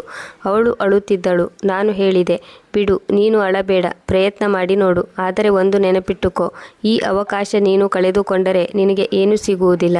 ನಿನ್ನ ಅಮ್ಮನಿಗೆ ಹಣದ ಅಗತ್ಯ ಇದೆ. ನನ್ನ ಕೆಲಸ ಆಗದಿದ್ದರೆ ನಾನು ಹಣ ಕೊಡುವುದಿಲ್ಲ. ಅವಳು ಹೇಳಿದಳು, ಅಕ್ಕ, ನಾನು ಪ್ರಯತ್ನಿಸಿ ನೋಡುತ್ತೇನೆ. ಇದರ ನಂತರ ನಾನು ಫೋನ್ ಕಟ್ ಮಾಡಿದೆ. ಅವಳನ್ನು ನೋಯಿಸುವುದು ನನ್ನ ಉದ್ದೇಶ ಆಗಿರಲಿಲ್ಲ. ಆದರೆ ನನ್ನ ಹೃದಯದಲ್ಲಿ ಈಗ ಯಾವುದೇ ಮಾನವೀಯತೆ ಉಳಿದಿರಲಿಲ್ಲ. ನನ್ನ ಕಣ್ಣೆದುರೇ ಅವಳ ಮದುವೆ ನನ್ನ ಗಂಡನ ಜೊತೆ ನಡೆದಿತ್ತು. ಅವಳ ಮುಗ್ಧತೆ, ಅವಳ ಮೌನ ಎಲ್ಲವನ್ನೂ ನನ್ನ ಸ್ವಾರ್ಥದಿಂದ ತುಳಿದು ಬಿಟ್ಟಿದ್ದೆ. ಯಾವುದೇ ಪರಿಸ್ಥಿತಿಯಲ್ಲೂ ನಾನು ನನ್ನ ಅವಶ್ಯಕತೆಯನ್ನು ಪೂರೈಸಿಕೊಳ್ಳಲು ನಿರ್ಧರಿಸಿದೆ. ಆ ದಿನ ರಾತ್ರಿ ಸುಶೀಲಾ ನನಗೆ ಮೆಸೇಜ್ ಮಾಡಿದಳು. ಅಕ್ಕ, ನನ್ನ ಮಗಳು ಮೌನವಾಗಿ ಇರುತ್ತಾಳೆ, ಊಟ ಮಾಡುವುದಿಲ್ಲ, ಯಾರ ಜೊತೆ ಮಾತನಾಡುವುದಿಲ್ಲ. ದಯವಿಟ್ಟು ನೀವು ವಾಪಸ್ ಬನ್ನಿ. ನಾನು ಮೆಸೇಜನ್ನು ಇಗ್ನೋರ್ ಮಾಡಿದ್ದೆ. ಸ್ವಲ್ಪ ಸಮಯದ ನಂತರ ಸುಶೀಲಾಳ ಫೋನ್ ಬಂದಿತ್ತು. ನಾನು ಫೋನ್ ರಿಸೀವ್ ಮಾಡಲಿಲ್ಲ. ನಂತರ ಪ್ರೀತಿ ಫೋನ್ ಮಾಡಿದ್ದಳು. ನಾನು ಅವಳ ಫೋನ್ ರಿಸೀವ್ ಮಾಡಿದೆ. ಅವಳು ಅಳುತ್ತಾ ಹೇಳಿದಳು, ಅಕ್ಕ, ಯಜಮಾನರು ನನ್ನನ್ನು ಕಣ್ಣೆತ್ತಿಯೂ ನೋಡುವುದಿಲ್ಲ. ನಾನೇನು ಮಾಡಲಿ? ಪ್ಲೀಸ್ ವಾಪಸ್ ಬನ್ನಿ. ಅವಳ ಧ್ವನಿ ದುಃಖ ಮತ್ತು ಗಾಬರಿಯಿಂದ ಕೂಡಿತು. ನನ್ನ ಹೃದಯ ಚೀರುತ್ತಿತ್ತು. ಆದರೂ ನಾನು ಹೇಳಿದೆ, ಪ್ರೀತಿ, ನೀನು ಏನಾದರೂ ಮಾಡಲೇಬೇಕು. ನಿನಗೆ ಹಣ ಬೇಡವೇ? ಇದು ನಿನ್ನ ಅಮ್ಮನ ಅವಶ್ಯಕತೆ. ನಾನು ಅವರಿಗೆ 25 ಲಕ್ಷ ಕೊಡುತ್ತೇನೆ ಎಂದು ಹೇಳಿದ್ದೇನೆ. ಇದನ್ನು ನೀನು ಅರ್ಥ ಮಾಡಿಕೋ. ಅವಳು ಹೇಳಿದಳು, ನಾನು ಅರ್ಥ ಮಾಡಿಕೊಂಡಿದ್ದೇನೆ. ಆದರೆ ನಿಮ್ಮ ಗಂಡ ನನ್ನನ್ನು ತಿರಸ್ಕರಿಸುತ್ತಿದ್ದಾರೆ. ಅವರು ನಿನ್ನನ್ನು ತಿರಸ್ಕರಿಸುತ್ತಿಲ್ಲ, ಕೇವಲ ಹಿಂಜರಿಯುತ್ತಿದ್ದಾರೆ. ಸಮಯದ ಜೊತೆ ಅದು ಸರಿ ಹೋಗುತ್ತದೆ. ನೀನು ಧೈರ್ಯಗೆಡಬೇಡ, ಧೈರ್ಯವಾಗಿರು. ಈಗ ನೀನು ಒಬ್ಬಳು ಸಾಮಾನ್ಯ ಹುಡುಗಿಯಲ್ಲ, ಅಮರ್ನ ಹೆಂಡತಿ. ಅವರ ಹೆಂಡತಿಯಾಗಿ ನಿನಗೆ ಸಿಗಬೇಕಿರುವ ಹಕ್ಕು ಸಿಗದಿದ್ದರೆ ಬಲವಂತವಾಗಿ ಪಡೆದುಕೋ. ಹೀಗೆ ಹೇಳಿ ನಾನು ಫೋನ್ ಇಟ್ಟು ಕೋಣೆಗೆ ಬಂದೆ. ಅಮ್ಮ ಹೇಳಿದರು, ಯಾಕೆ ಮಗಳೇ, ನೀನು ಬಂದಾಗಿನಿಂದ ಏನೋ ಒಂದು ರೀತಿಯ ಆತಂಕದಲ್ಲಿ ಇರುವಂತೆ ಕಾಣುತ್ತಿರುವೆ. ಯಾಕೆ, ಏನಾಯಿತು? ನಾನು ಹೇಳಿದೆ, ಏನಿಲ್ಲ ಅಮ್ಮ, ನಾನು ಹೇಳಿದ್ದೇನಲ್ಲ ನನಗೆ ಹುಷಾರಿಲ್ಲ ಎಂದು. ಅವರು ಹೇಳಿದರು, ಅಶ್ವಿನಿ, ನೀನು ನಿನ್ನ ಮನಸ್ಸಿಗೆ ನೋವುಂಟು ಮಾಡುವ ಯಾವುದಾದರೂ ನಿರ್ಧಾರ ತೆಗೆದುಕೊಂಡರೆ ಅದನ್ನು ಈಗಲೇ ಸರಿಪಡಿಸು. ಇಲ್ಲದಿದ್ದರೆ ಮುಂದೆ ದೊಡ್ಡ ಬೆಲೆ ತೆರಬೇಕಾಗುತ್ತದೆ. ಏಕೆಂದರೆ ಸಮಯ ಹಿಂತಿರುಗಿ ಬರುವುದಿಲ್ಲ. ನಾನು ಸಂಪೂರ್ಣ ಮೌನವಾದೆ. ನಾನು ಅವರಿಗೆ ಹೇಗೆ ಹೇಳಲಿ ನಾನು ಒಂದು ಹೆಜ್ಜೆ ಮುಂದೆ ಇಟ್ಟಿದ್ದೇನೆ ಎಂದು. ಒಮ್ಮೊಮ್ಮೆ ನಾನು ಒಬ್ಬಳೇ ಕುಳಿತಾಗ ಯೋಚಿಸುತ್ತಿದ್ದೆ, ನನ್ನ ಅಪ್ಪ ಅಮ್ಮ ಎಷ್ಟು ಆಸೆಯಿಂದ ನನ್ನನ್ನು ಅಮರ್ ಜೊತೆಗೆ ಮದುವೆ ಮಾಡಿದರು. ನನ್ನ ಗಂಡನಿಗೆ ಇನ್ನೊಂದು ಮದುವೆ ಮಾಡುವ ಸಂದರ್ಭ ಬರುತ್ತದೆ ಎಂದು ನನಗೆ ಗೊತ್ತಿರಲಿಲ್ಲ. ನಾನು ಬಂಜೆ ಎಂದು ಇತ್ತೀಚೆಗೆ ಯಾರೂ ನನ್ನನ್ನು ಶುಭ ಕಾರ್ಯಕ್ಕೆ ಕರೆಯುತ್ತಿರಲಿಲ್ಲ. ಮದುವೆ ಸಮಾರಂಭಗಳಿಗೆ ನನ್ನನ್ನು ಕರೆಯುತ್ತಿರಲಿಲ್ಲ. ಅವಳು ಬಂಜೆ, ನಮ್ಮ ಜೋಡಿಗೆ ಆಶೀರ್ವಾದ ಮಾಡಿದರೆ ಅವರಿಗೂ ಮಕ್ಕಳಾಗುವುದಿಲ್ಲ ಎಂದು ಹೇಳುತ್ತಿದ್ದರು. ಹೀಗಾಗಿ ನಾನು ನಿರ್ಧಾರ ತೆಗೆದುಕೊಂಡೆ, ಏನೇ ಆಗಲಿ, ಹೇಗಾದರೂ ಸರಿ, ನಾನು ತಾಯಿಯಾಗಬೇಕು. ನನ್ನ ಗಂಡನಿಗೆ ಜನರು ನನ್ನ ಜೊತೆ ಹೀಗೆಲ್ಲ ನಡೆದುಕೊಳ್ಳುತ್ತಿದ್ದಾರೆ ಎಂದು ಹೇಳಿದರೆ ಅವರು ನಗುತ್ತಿದ್ದರು ಮತ್ತು ಹೇಳುತ್ತಿದ್ದರು, ಹೌದು, ನೀನು ಬಂಜೆ, ನಿನಗೆ ಮಕ್ಕಳಾಗುವುದಿಲ್ಲ, ಅದು ನಿನ್ನ ತಪ್ಪು. ಮಹಿಳೆ ಪರಿಪೂರ್ಣ ಅನಿಸಿಕೊಳ್ಳಬೇಕು ಎಂದರೆ ಅವಳು ತಾಯಿಯಾಗಬೇಕು. ಆ ದಿನ ನನ್ನ ಹೃದಯ ಚೂರಾಗಿತ್ತು. ರಾತ್ರಿ ಕಳೆದು ಬೆಳಗಾದರೂ ನನ್ನ ಕಣ್ಣೀರು ನಿಂತಿರಲಿಲ್ಲ. ನನಗೆ ಗೊತ್ತಿಲ್ಲ ಯಾವ ಪಾಪಕ್ಕೆ ಶಿಕ್ಷೆ ಸಿಗುತ್ತಿದೆ ಎಂದು. ನಂತರ ವೈದ್ಯರ ಸಲಹೆ ಮೇರೆಗೆ ಔಷಧಿ ತೆಗೆದುಕೊಳ್ಳಲು ಶುರು ಮಾಡಿದೆ. ಡಾಕ್ಟರ್ ತುಂಬ ತರಹದ ಟ್ರೀಟ್ಮೆಂಟ್ ನೀಡಿದರು, ತರತರಹದ ಟೆಸ್ಟ್ ಮಾಡಿದರು. ಆದರೆ ನಾನು ತಾಯಿಯಾಗಲಿಲ್ಲ. ಪ್ರತಿ ತಿಂಗಳು ನನ್ನ ಭರವಸೆ ಮುರಿದು ಬೀಳುತ್ತಿತ್ತು. ಕೊನೆಯ ಬಾರಿ ಡಾಕ್ಟರಿಗೆ ತೋರಿಸಿದಾಗ ಅವರು ಹೇಳಿದರು, ನಿಮಗೆ ಯಾವುದೇ ಕಾರಣಕ್ಕೂ ಮಕ್ಕಳಾಗುವುದಿಲ್ಲ. ನೀವು ಇದನ್ನು ಒಪ್ಪಿಕೊಳ್ಳಬೇಕು. ನಾನು ತಾಯಿಯಾಗಬೇಕೆಂದು ದೇವರಲ್ಲಿ ಬೇಡಿಕೊಂಡೆ. ನನ್ನ ಮನಸ್ಸಿನೊಳಗೆ ಬಿರುಗಾಳಿ ಬೀಸುತ್ತಿತ್ತು. ಆದರೆ ಹೊರಗೆ ಶಾಂತವಾಗಿದ್ದೆ. ನಾನು ತವರು ಮನೆಯ ಟೆರೆಸ್ ಮೇಲೆ ಕುಳಿತಿದ್ದೆ. ಸುತ್ತಲೂ ಕತ್ತಲು ಆವರಿಸುತ್ತಿತ್ತು. ಎಲ್ಲರ ಬೇಡಿಕೆಗಳನ್ನು ಕೇಳಿಸಿಕೊಳ್ಳುತ್ತಿದ್ದ ನಕ್ಷತ್ರಗಳು ಇಂದು ಮಂಕಾದಂತೆ ಕಾಣಿಸುತ್ತಿದ್ದವು. ನಾನು ಎಲ್ಲವನ್ನೂ ಕಳೆದುಕೊಂಡಿದ್ದೆ. ಕೆಲವೊಮ್ಮೆ ನನಗೆ ಯೋಚನೆ ಬರುತ್ತಿತ್ತು, ನನ್ನ ಹಾಗೆ ಪ್ರೀತಿಗೂ ಮಕ್ಕಳಾಗದಿದ್ದರೆ ಏನು ಮಾಡುವುದು? ಹಾಗಾದರೆ ನಾನು ಅವಳನ್ನು ತಪ್ಪಿತಸ್ಥೆ ಎಂದು ಪರಿಗಣಿಸುತ್ತೇನೆಯೇ? ನನ್ನ ಆರೋಗ್ಯ ಸರಿ ಇರಲಿಲ್ಲ. ನನಗೆ ಜ್ವರ ಹೆಚ್ಚಾಗುತ್ತಿತ್ತು. ಅಮ್ಮ ಆಸ್ಪತ್ರೆಗೆ ಹೋಗುವಂತೆ ಹೇಳುತ್ತಿದ್ದರು. ಆದರೆ ನಾನು ಆಸ್ಪತ್ರೆಗೆ ಹೋಗಲಿಲ್ಲ. ಹಾಗೆ ನನ್ನ ಆರೋಗ್ಯ ಸರಿ ಹೋಗುತ್ತದೆ ಎಂದುಕೊಂಡೆ. ಆ ದಿನ ನಾನು ಅಣ್ಣನ ಕೋಣೆಯಲ್ಲಿ ಕುಳಿತಿದ್ದೆ. ನನ್ನ ಮೊಬೈಲ್ಗೆ ಕಾಲ್ ಬರುತ್ತಿತ್ತು. ಸ್ಕ್ರೀನ್ ಮೇಲೆ ಪ್ರೀತಿ ಹೆಸರು ನೋಡಿ ನನ್ನ ಹೃದಯ ಬಡಿತ ಹೆಚ್ಚಾಯಿತು. ನಾನು ಫೋನ್ ರಿಸೀವ್ ಮಾಡಿದೆ. ಅವಳ ಧ್ವನಿ ನಡುಗುತ್ತಿತ್ತು, ಗಾಬರಿಯಾಗಿತ್ತು. ಅವಳು ಅಳುತ್ತಿದ್ದಳು. ಅವಳು ಯಾವಾಗ ಫೋನ್ ಮಾಡಿದರೂ ಇದೇ ರೀತಿ ಮಾತನಾಡುತ್ತಿದ್ದಳು. ಆದರೆ ಈ ಬಾರಿ ಬೇರೆಯಾಗಿತ್ತು. ಅವಳು ಅಕ್ಕ ಎಂದು ಹೇಳುತ್ತಿದ್ದಂತೆ ಪುನಃ ಜೋರಾಗಿ ಅತ್ತಳು. ಏನನ್ನು ಮಾತನಾಡಲಿಲ್ಲ. ಸ್ವಲ್ಪ ಸಮಯದ ನಂತರ ತನ್ನನ್ನು ತಾನು ಸಮಾಧಾನ ಮಾಡಿಕೊಂಡು ಹೇಳಿದಳು, ಅಕ್ಕ, ನೀವು ಬೇಗನೆ ಬಂದು ಬಿಡಿ, ಇಲ್ಲದಿದ್ದರೆ ಇವರು ನನಗೆ ಏನಾದರೂ ಮಾಡಿಬಿಡುತ್ತಾರೆ. ನನಗೆ ಸಿಡಿಲು ಬಡಿದಂತೆ ಆಯಿತು. ನಾನು ಗಾಬರಿ ಬಿದ್ದು ಹೇಳಿದೆ, ನೀನು ಏನು ಹೇಳುತ್ತಿದ್ದೀಯಾ? ಅಮರ್ ನಿನಗೆ ಏನಾದರೂ ಹೇಳಿದರೆ? ಅವಳು ಹೇಳಿದಳು, ಅಕ್ಕ, ನೀವು ಆದಷ್ಟು ಬೇಗನೆ ಬಂದು ಬಿಡಿ. ನನಗೇನು ಗೊತ್ತಿಲ್ಲ. ನೀವು ಬರದಿದ್ದರೆ ನನ್ನ ಜೀವನದಲ್ಲಿ ದೊಡ್ಡ ತಪ್ಪು ನಡೆದು ಹೋಗುತ್ತದೆ. ನನ್ನ ಉಸಿರಾಟವೇ ನಿಂತು ಹೋದಂತಾಯಿತು. ನಾನು ಟೈಮ್ ವೇಸ್ಟ್ ಮಾಡದೆ ನನ್ನ ಸಾಮಾನುಗಳನ್ನು ಪ್ಯಾಕ್ ಮಾಡಿಕೊಂಡು ಗಾಡಿ ಹತ್ತಿ ಮನೆಗೆ ಹೊರಟೆ. ನಾನು ಅವಳಿಗೆ ಏನಾಯಿತು ಎಂದು ಕೇಳಿದರೂ ಅವಳು ಏನನ್ನೂ ಹೇಳುವ ಸ್ಥಿತಿಯಲ್ಲಿ ಇರಲಿಲ್ಲ. ನನ್ನ ತವರು ಮನೆಯವರು ನನ್ನನ್ನು ತಡೆಯುತ್ತಾ ಕೇಳಿದರು, ಏನಾಯಿತು? ಯಾಕೆ ಇಷ್ಟು ಅವಸರದಲ್ಲಿ ಹೋಗುತ್ತಿರುವೆ? ಪ್ರೀತಿ ಫೋನ್ ಮಾಡಿದ್ದಾಳೆ, ನಾನು ಹೋಗುತ್ತಿದ್ದೇನೆ ಎಂದು ಹೇಳಿ ಹೊರಟು ಬಂದೆ. ನಾನು ಮನೆಗೆ ಬಂದಾಗ ಅಮರ್ ಅಂಗಳದಲ್ಲಿ ಸುತ್ತಾಡುತ್ತಿದ್ದರು. ಅವರ ಮುಖದಲ್ಲಿ ಯಾವುದೇ ಭಾವನೆಗಳು ಇರಲಿಲ್ಲ. ನಾನು ಅವರ ಹತ್ತಿರ ಹೋಗಿ ಕೇಳಿದೆ, ಪ್ರೀತಿ ಎಲ್ಲಿದ್ದಾಳೆ? ಅವಳು ನನಗೆ ಫೋನ್ ಮಾಡಿದ್ದಳು. ತುಂಬ ಗಾಬರಿಯಾಗಿದ್ದಳು. ನೀವು ಅವಳಿಗೆ ಏನು ಮಾಡಿದ್ರಿ? ಅವರು ನನ್ನ ಕಡೆ ನೋಡುತ್ತಾ ಹೇಳಿದರು, ನಾನು ಅವಳನ್ನು ಬಿಟ್ಟಿದ್ದೇನೆ. ಅವಳಿಗೆ ಡೈವರ್ಸ್ ಕೊಟ್ಟು ಮನೆಯಿಂದ ಹೊರ ಹಾಕಿದ್ದೇನೆ. ನನಗೆ ಯಾರೋ ನನ್ನ ಕತ್ತು ಹಿಚುಕಿ ಉಸಿರುಗಟ್ಟಿಸಿ ಸಾಯುತ್ತಿದ್ದಾರೆ ಅನಿಸಿತು. ನಾನು ಹೇಳಿದೆ, ನೀವು ಏನು ಹೇಳುತ್ತಿದ್ದೀರಿ? ಅವಳನ್ನು ಡೈವರ್ಸ್ ಕೊಟ್ಟು ಮನೆಯಿಂದ ಹೊರ ಹಾಕಿದ್ರಾ? ಅವಳಿಗೆ ಮಗು ಆಗುವ ಮೊದಲೇ ಮನೆಯಿಂದ ಹೊರ ಹಾಕಿದ್ರಾ? ನೀವು ಇದೆಲ್ಲ ಏನು ಮಾಡಿಬಿಟ್ರಿ? ನನ್ನ ಗಂಡ ನನ್ನ ಕಣ್ಣುಗಳನ್ನು ನೋಡುತ್ತಾ ಹೇಳಿದರು, ಅವಳು ನನ್ನ ಜೊತೆ ಈ ಮನೆಯಲ್ಲಿ ಇರುವುದು ನನಗೆ ಇಷ್ಟ ಇರಲಿಲ್ಲ. ನಾನು ಹೇಳಿದೆ, ಪ್ಲೀಸ್ ಅಮರ್, ಅವರು ಈಗ ಎಲ್ಲಿದ್ದಾರೆ ಹೇಳಿ. ಅವರು ಏನನ್ನೂ ಹೇಳಲಿಲ್ಲ. ನಾನು ಹೇಳಿದೆ, ಅಮರ್, ನೀವು ತಪ್ಪು ಮಾಡಿಬಿಟ್ರಿ. ಅವರು ಹೇಳಿದರು, ನಾನು ಏನು ಮಾಡಬೇಕು ಅದನ್ನೇ ಮಾಡಿದ್ದೇನೆ. ಆ ಅಮ್ಮ ಮಗಳು ಈ ಮನೆಯಲ್ಲಿ ಇರುವುದು ನನಗೆ ಇಷ್ಟವಿರಲಿಲ್ಲ. ಅವರ ಬಗ್ಗೆ ಈಗ ನನಗೇನು ಗೊತ್ತಿಲ್ಲ. ನನ್ನ ಗಂಡನ ಮಾತು ಕೇಳಿ ನನಗೆ ಹುಚ್ಚು ಹಿಡಿದಂತೆ ಆಗಿತ್ತು. ನಾನು ತಟ್ಟನೆ ಹೋಗಿ ಪ್ರೀತಿ ಕೋಣೆಯ ಬೀರು ತೆಗೆದು ನೋಡಿದೆ. ಅವಳ ಬಟ್ಟೆಗಳೂ ಇರಲಿಲ್ಲ. ಕೋಣೆ ಖಾಲಿಯಾಗಿತ್ತು. ನಾನು ನೌಕರರು ಇರುವ ಕ್ವಾರ್ಟರ್ ಕಡೆಗೆ ಓಡಿದೆ. ಅಲ್ಲಿಯೂ ಅಮ್ಮ ಮಗಳು ಇರಲಿಲ್ಲ. ಎಲ್ಲಿಯೂ ಅಮ್ಮ ಮಗಳ ಸುಳಿಯೂ ಸಿಗಲಿಲ್ಲ. ನಾನು ಪೊಲೀಸ್ ಸ್ಟೇಷನ್ನಲ್ಲಿ ಅವರ ನಾಪತ್ತೆ ಪ್ರಕರಣ ದಾಖಲಿಸಿದೆ. ಅಕ್ಕಪಕ್ಕದ ಆಸ್ಪತ್ರೆಗಳಲ್ಲಿ ಅವರ ಬಗ್ಗೆ ವಿಚಾರಿಸಿದೆ. ಎಲ್ಲಿಯೂ ಅವರ ಸುಳಿವು ಸಿಗಲಿಲ್ಲ. ನನ್ನ ದೇಹದಲ್ಲಿ ಯಾವ ಶಕ್ತಿಯೂ ಇರಲಿಲ್ಲ. ನಾನು ಕೇವಲ ಉಸಿರಾಡುತ್ತಿದ್ದೆ ಅಷ್ಟೇ. ನನ್ನ ಗಂಡ ಮೌನವಾಗಿ ಏನೂ ನಡೆದೇ ಇಲ್ಲ ಎನ್ನುವಂತೆ ಇರುತ್ತಿದ್ದರು. ಇದೆಲ್ಲ ನನ್ನ ತಪ್ಪಿನಿಂದ ನಡೆದಿದೆ. ನಾನು ಅವರಿಬ್ಬರನ್ನು ಹುಡುಕಿ ಸುಸ್ತಾದೆ. ನಾನು ನನ್ನ ಗಂಡನಿಗೆ ಕೇಳಿದೆ, ಪ್ರೀತಿ ಮತ್ತು ಅವಳ ಅಮ್ಮನನ್ನು ಎಲ್ಲಿ ಬಚ್ಚಿಟ್ಟಿದ್ದೀರಿ? ಅವರು ಹೇಳಿದರು, ಇದೆಲ್ಲ ನಿನ್ನ ಬಲವಂತದಿಂದ ನಡೆದಿರುವುದು. ಇದಕ್ಕೆಲ್ಲ ನೀನೇ ಕಾರಣ. ನನ್ನ ಹೃದಯದಲ್ಲಿ ಭಯ, ಒಂಟಿತನ, ಪಶ್ಚಾತ್ತಾಪ ತುಂಬಿತ್ತು. ಇವೆಲ್ಲವೂ ಸೇರಿ ನನಗೆ ಉಸಿರಾಡಲು ಕಷ್ಟವಾಗುತ್ತಿತ್ತು. ಏನು ಮಾಡಬೇಕು ಎನ್ನುವುದೇ ಗೊತ್ತಾಗಲಿಲ್ಲ. ಹೀಗೆ ಕೆಲವು ದಿನಗಳು ಕಳೆದವು. ಇದೇ ಯೋಚನೆಯಲ್ಲಿ ನನ್ನ ಆರೋಗ್ಯ ದಿನೇ ದಿನೇ ಹಾಳಾಗುತ್ತಾ ಬಂದಿತ್ತು. ನನ್ನ ಗಂಡ ಈ ವಿಷಯವಾಗಿ ಏನನ್ನೂ ಮಾತನಾಡುತ್ತಿರಲಿಲ್ಲ. ನಾನು ಏನಾದರೂ ಕೇಳಿದರೂ ಅವರು ಸುಮ್ಮನಿರುತ್ತಿದ್ದರು. ನನಗೆ ಪದೇ ಪದೇ ಪ್ರೀತಿ ಅಳುಮುಖ ಕಾಣಿಸುತ್ತಿತ್ತು. ಅವಳು ನಾನು ಇಲ್ಲಿಂದ ಹೋಗುವಾಗ ಹೇಳಿದ್ದಳು, ಅಕ್ಕ, ನೀವು ಎಲ್ಲಿಗೂ ಹೋಗಬೇಡಿ, ದೇವರು ನಿಮ್ಮನ್ನು ಕ್ಷಮಿಸುವುದಿಲ್ಲ ಎಂದು. ನನ್ನ ಆರೋಗ್ಯ ಇನ್ನಷ್ಟು ಹದಗೆಟ್ಟಿತ್ತು. ನನ್ನ ಜೀವ ನನಗೆ ಭಾರ ಅನಿಸಿಬಿಟ್ಟಿತ್ತು. ನನ್ನ ಗಂಡ 2-3 ದಿನ ಮನೆಯಲ್ಲಿ ಇರುವುದಿಲ್ಲ ಎಂದು ಹೇಳಿದ್ದರು. ಹೀಗಾಗಿ ನಾನು ನನ್ನ ಅಮ್ಮನನ್ನು ಕರೆಸಿಕೊಂಡೆ. ಆ ದಿನ ನನಗೆ ತುಂಬ ಹುಷಾರಿರಲಿಲ್ಲ. ಅಮ್ಮ ನಾನು ಜ್ವರದಿಂದ ಬಳಲುತ್ತಿರುವುದನ್ನು ನೋಡಿ ನನ್ನನ್ನು ಬಲವಂತವಾಗಿ ಆಸ್ಪತ್ರೆಗೆ ಕರೆದುಕೊಂಡು ಹೋದರು. ನನಗೆ ಆಸ್ಪತ್ರೆಯ ಔಷಧಿ ವಾಸನೆಯಿಂದ ಉಸಿರುಗಟ್ಟಿದಂತೆ ಆಗುತ್ತಿತ್ತು. ನನ್ನ ನಂಬರ್ ಇನ್ನೂ ಬಂದಿರಲಿಲ್ಲ.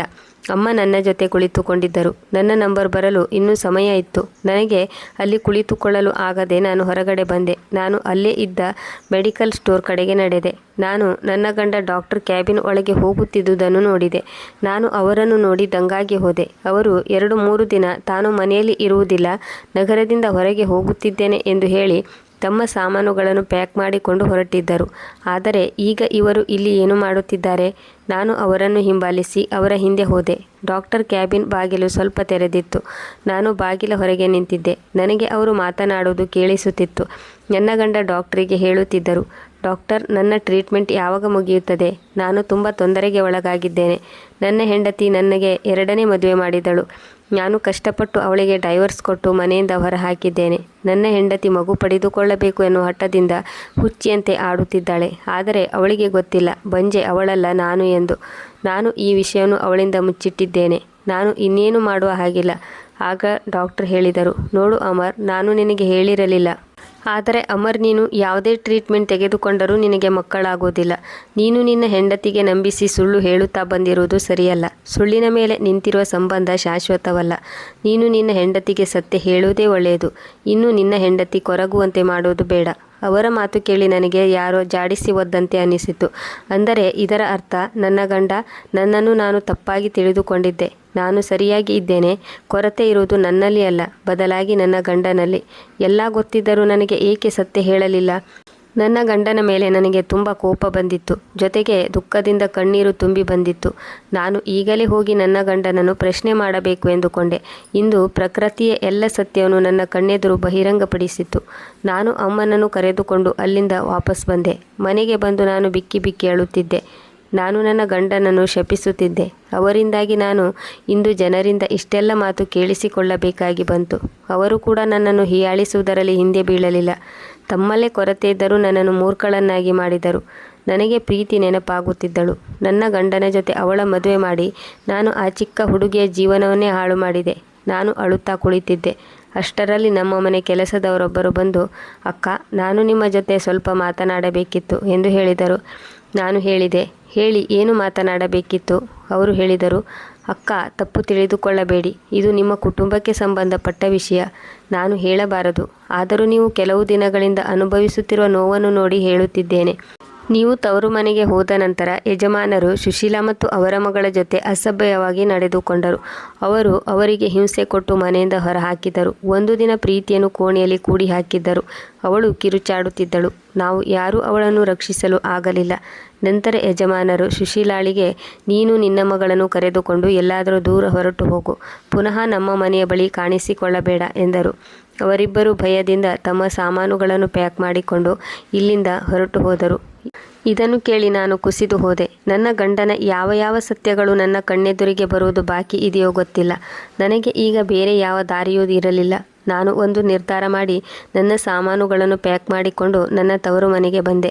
ನಾನು ಇಷ್ಟು ದಿನ ನನ್ನ ತವರು ಮನೆಯವರಿಂದ ಮುಚ್ಚಿಟ್ಟ ಎಲ್ಲ ಸತ್ಯವನ್ನು ಅವರಿಗೆ ಹೇಳಿದೆ. ನನ್ನ ಮನೆಯವರು ನನ್ನನ್ನು ಪುನಃ ಅಮರ್ ಜೊತೆ ಕಳಿಸದಿರಲು ತೀರ್ಮಾನಿಸಿದರು. ಅಮರ್ ಮನೆಗೆ ವಾಪಸ್ ಬಂದವರಂತೆ ನಾಟಕ ಮಾಡಿ ನನ್ನನ್ನು ಮನೆಗೆ ಕರೆಯಲು ಬಂದರು. ಹೇಳಿದರು, ನೀನು ನನಗೆ ಹೇಳದೆ ಏಕೆ ತವರು ಮನೆಗೆ ಬಂದೆ? ನಾನು ಹೇಳಿದೆ, ನನಗೆ ನಿಮ್ಮ ಜೊತೆ ಬದುಕಲು ಇಷ್ಟ ಇಲ್ಲ. ನನಗೆ ಡೈವರ್ಸ್ ಬೇಕು. ಏಕೆಂದರೆ ನನಗೆ ನಿಮ್ಮ ಎಲ್ಲ ಸತ್ಯ ಗೊತ್ತಾಗಿದೆ. ಅವರು ಅವಮಾನದಿಂದ ಕುಗ್ಗಿ ಹೋದರು. ನನಗೆ ಹೇಗೆ ಸತ್ಯ ಗೊತ್ತಾಯಿತು ಎನ್ನುವುದು ಅವರಿಗೆ ಗೊತ್ತಾಗಲಿಲ್ಲ. ಅವರು ನನ್ನಲ್ಲಿ ಕ್ಷಮೆ ಕೇಳಿದರೂ ನಾನು ಅವರನ್ನು ಕ್ಷಮಿಸಲಿಲ್ಲ. ಏಕೆಂದರೆ ನಾನು ಅವರಿಂದಾಗಿ ಅಮಾಯಕ ಅಮ್ಮಮ್ಮಗಳ ಜೀವನವನ್ನು ಹಾಳು ಮಾಡಿದ್ದೆ. ನಾನು ಅವರನ್ನು ನೂಕಿ ಹೊರಹಾಕಿದೆ ಮತ್ತು ಹೇಳಿದೆ, ನನಗೆ 15 ದಿನದೊಳಗೆ ಡೈವರ್ಸ್ ಬೇಕು. ನನಗೆ ನಿಮ್ಮ ಜೊತೆ ಬದುಕಲು ಇಷ್ಟವಿಲ್ಲ. ನನ್ನ ಗಂಡ ನನಗೆ ಡೈವರ್ಸ್ ನೀಡಿದರು. ಅವರಿಗೆ ನನ್ನ ಕಣ್ಣಲ್ಲಿ ಕಣ್ಣಿಟ್ಟು ನೋಡುವ ಧೈರ್ಯ ಇರಲಿಲ್ಲ. ಅವರ ಮೋಸದ ಮೌನ ಅವರ ಜೀವನವನ್ನೇ ಹಾಳು ಮಾಡಿತ್ತು. ಅವರು ನನ್ನ ಭಾವನೆಗಳ ಜೊತೆ ಆಟವಾಡಿದ್ದರು. ಅವರು ನನ್ನ ಪೂರ್ತಿ ಜೀವನವನ್ನು ಹಾಳು ಮಾಡಿದ್ದರು. ಜಗಳ ಹೊಡೆದಾಟದಿಂದ ಮಾತ್ರ ಸಂಸಾರ ಹಾಳಾಗುವುದಿಲ್ಲ. ಮೋಸದ ಮೌನವು ಕೆಲವೊಮ್ಮೆ ಸಂಸಾರವನ್ನು ಹಾಳು ಮಾಡುತ್ತದೆ. ವೀಕ್ಷಕರೇ, ನಿಮಗೆ ನಮ್ಮ ಕತೆ ಇಷ್ಟವಾಗಿದೆ ಎಂದುಕೊಳ್ಳುತ್ತೇನೆ. ಇಷ್ಟವಾಗಿದ್ದರೆ ವಿಡಿಯೋವನ್ನು ಲೈಕ್ ಮಾಡಿ ಮತ್ತು ನಮ್ಮ ಚಾನಲ್ಗೆ ಹೊಸಬರಾಗಿದ್ದರೆ ಚಾನಲನ್ನು ಸಬ್ಸ್ಕ್ರೈಬ್ ಮಾಡಿ. ಇನ್ನೊಂದು ಸುಂದರವಾದ ಕಥೆಯೊಂದಿಗೆ ಮುಂದಿನ ವಿಡಿಯೋದಲ್ಲಿ ಭೇಟಿಯಾಗೋಣ. ಕತೆ ಕೇಳಿದ್ದಕ್ಕಾಗಿ ಧನ್ಯವಾದಗಳು.